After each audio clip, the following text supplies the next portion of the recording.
Sir ஃபைசன் படம் பார்த்தீங்களா? Dude படம் பார்த்தீங்களா சார்? டியூட் வந்து நான் இன்னும் பார்க்கல. ஆனா வந்து அந்த விமர்சனத்தை பார்த்தேன். அப்புறம் மக்கள் மத்தியில யூடியூப்ல கருத்துக்கள் சொல்றாங்க. அது வந்து இப்படிப்பட்ட ஒரு படம் ஒரு சமுதாயத்துக்கு தேவையான அந்த டைரக்டர் நினைக்கணும். இவ்வளோ கேவலமான, அதாவது இளைஞர்கள்லாம் ஏற்கனவே சீரழிந்து கொண்டிருக்கின்றார்கள். யங் ஜென்ரேஷன்ஸ்லாம் அவங்களாம் டைவர்சிஃபை ஆகி அவங்க அவங்களோட நோக்கங்கள்லாம் வந்து பார்த்தீங்கன்னா படிச்சு முன்னேறம் தான். அப்படிதான் இருந்தது ஒரு காலகட்டம். இப்போ எப்போ பார்த்தாலும் ஃபோனும் கையுமா, இன்ஸ்டாகிராமு, ட்விட்டரு, எக்ஸ் வலைதளம், இன்னும் இந்த மாதிரி இதில் போகிறாங்க. அவங்களுக்கு வந்து நல்லது கெட்டது வந்து நீங்கள் சொல்கிறீங்களோ இல்லையோ, நல்லது சொல்கிறீங்களோ இல்லையோ, தயவு செய்து கெட்டதை சொல்லாதீங்க.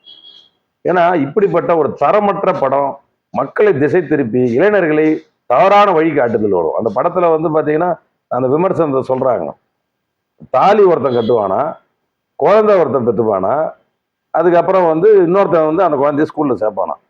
இது என்ன கலாச்சாரம்?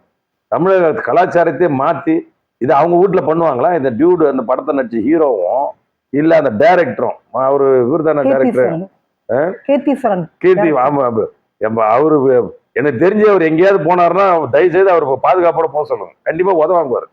ஏன்னா வந்து இப்படிப்பட்ட ஒரு தமிழ் சமுதாயத்தை கெடுக்கின்ற வகையிலே சீரழிக்கின்ற இந்த படங்கள்லாம் தேவையான்னு பார்க்கணும். இப்போ நம்ம இவருதெல்லாம் கமலஹாசன் படம்லாம் வந்தது, தசாவதாரெல்லாம் படம், அதெல்லாம் என்ன மாதிரி இதுவாக கொடுத்தோம். அதுக்கப்புறம் அந்த இன்னொன்று அன்பே சிவம் படம் பார்த்தோம். அதெல்லாம் என்ன மாதிரி விஷயங்கள் மக்களை வந்து ஈர்க்கக்கூடிய வகையில நல்ல விஷயங்களை சொல்லி அவங்க நல்வழிப்படுத்துவதற்கு அதெல்லாம் இருந்தது. அந்த காலத்துல பாத்தீங்கன்னா 6லிருந்து 60 வரை நான் என்னோட பசங்க கூட சொல்லுவேன் எப்பவுமே, ரஜினிகாந்த் நடிச்ச படம் 6லிருந்து 60 வரை வாழ்க்கை என்னன்றதை காமிச்சு, வாழ்க்கை தான் என்னன்னு காட்டும். உயர்ந்த உள்ளம், நண்பர்னா யாரு, விரோதினா யாரு, துரோகினா யாரு, இந்த உயர்ந்த உள்ளம் கமலஹாசன். இந்த மாதிரி படம்லாம் பார்க்கும்போது நம்ம அறியாமே நமக்கு வந்து நல்ல இடம் புக்கு படிக்கிற இது குறைஞ்சி போச்சு. அப்போ இந்த மாதிரி படங்களை, நல்ல படங்களை தேர்ந்தெடுத்து பார்க்கணும். இந்த மாதிரி படத்தெல்லாம் வந்து புறக்கணிக்கணும்.